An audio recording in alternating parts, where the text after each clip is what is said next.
Hi hello welcome to Indian knowledge university. మనకి ఈరోజు group వన్కి సంబంధించి 60 పోస్టులు అయితే రిలీజ్ చేయడం జరిగింది. దీనికి సంబంధించి ఆర్థిక శాఖ అయితే క్లియరెన్స్ ఇచ్చింది.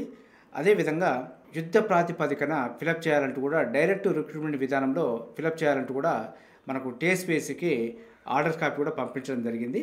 మొత్తం మనకు 60 పోస్టులు అయితే అదనంగా రాబోతున్నాయి. సో మన గతంలో వచ్చిన 503 పోస్టులకు గాను ప్రస్తుతం వచ్చిన 60 పోస్టులను కలుపుకొని మొత్తం 563 పోస్టులతో అయితే గ్రూప్ వన్ నోటిఫికేషన్ రాబోతుంది. సో మనకు దానికి సంబంధించిన పూర్తి వివరాలు చూసుకుంటే మనకు అసిస్టెంట్ ఆడిట్ ఆఫీసర్కి సంబంధించి ఒక పోస్ట్ ఉంది. అదేవిధంగా డిప్యూటీ సూపరింటెండెంట్ ఆఫ్ పోలీస్కి సంబంధించి 24 వేకెన్సీస్ ఉన్నాయి. మనకు డిప్యూటీ సూపరింటెండెంట్ ఆఫ్ జైల్స్కి సంబంధించి 3 వేకెన్సీస్ ఉన్నాయి. మనకు డిస్ట్రిక్ట్ ఎంప్లాయ్మెంట్ ఆఫీసర్ పోస్టులు 3 వేకెన్సీస్ ఉన్నాయి. అదేవిధంగా మండల పరిషత్ డెవలప్మెంట్ ఆఫీసర్ పోస్టులు 19 ఉన్నాయి. డిస్ట్రిక్ట్ పంచాయతీ ఆఫీసర్లు 2 ఉన్నాయి. అదేవిధంగా డిప్యూటీ కలెక్టర్ పోస్టులు 3 ఉన్నాయి. అదేవిధంగా assistant excise superintendent officer post 4 ఉన్నాయి. మనకు డిస్ట్రిక్ట్ రిజిస్ట్రేషన్ సంబంధించి ఒక పోస్ట్ ఉంది. మొత్తం అయితే 60 పోస్టులను గతంలో ఇచ్చిన నోటిఫికేషన్కి అనుబంధ నోటిఫికేషన్ రిలీజ్ చేయడం జరుగుతుంది. సో మనకు ఈ 3-4 రోజుల్లో అయితే గ్రూప్ వన్కి సంబంధించిన నోటిఫికేషన్ రాబోతుంది.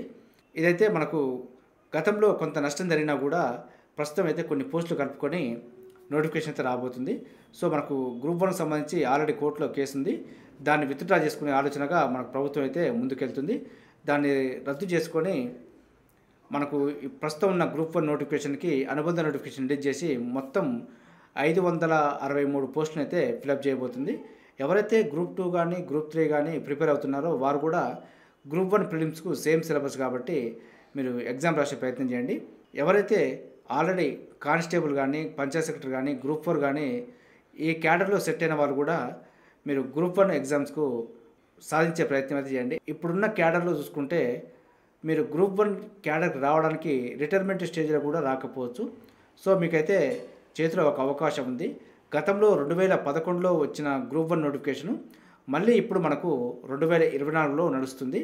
కాబట్టి 2011 రాసి మిస్ అయిన వారు 2024లో మళ్ళీ అటెంప్ట్ చేయాల్సిన పరిస్థితి, అంటే దాదాపుగా మనకు 13 సంవత్సరాల గ్యాప్ వచ్చింది. సో ఈ 13 సంవత్సరాల గ్యాప్లో కూడా ఏ ఒక్కరోజు మనకు నోటిఫికేషన్ అయితే రాలేదు గ్రూప్ 1కి సంబంధించి. మీకైతే ఒక మంచి అవకాశం అని చెప్పుకోవచ్చు. ఆల్రెడీ ఎంప్లాయీస్ అయి ఉంటే మాత్రం గ్రూప్ 1 టార్గెట్ చేయండి, ఖచ్చితంగా సాధించవచ్చు. వచ్చిన తర్వాత మీకు అర్థమవుతుంది మీలో ఇంత సామర్థ్యం ఉందా అనే విషయాన్ని. జాబ్ రాకముందు నేను కొట్టలేనేమో అనిపిస్తుంది, వచ్చిన తర్వాత నేనైనా కొట్టిందని చెప్పి మీకే ఒక ఆశ్చర్యం కూడా ఏర్పడే అవకాశం ఉంది. కాబట్టి అవకాశాన్ని అయితే సద్వినియోగం చేసుకోండి.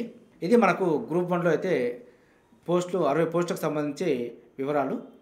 ఇదే విధంగా మన ఛానల్లో ఎప్పటికప్పుడు అప్డేట్ సమాచారం అయితే అందుబాటులో ఉంటుంది.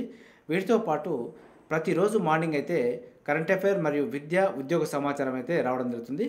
మన ఛానల్ని చూస్తున్న వారు సబ్స్క్రైబ్ చేసుకొని ఫాలో అవుతూ ఉండండి.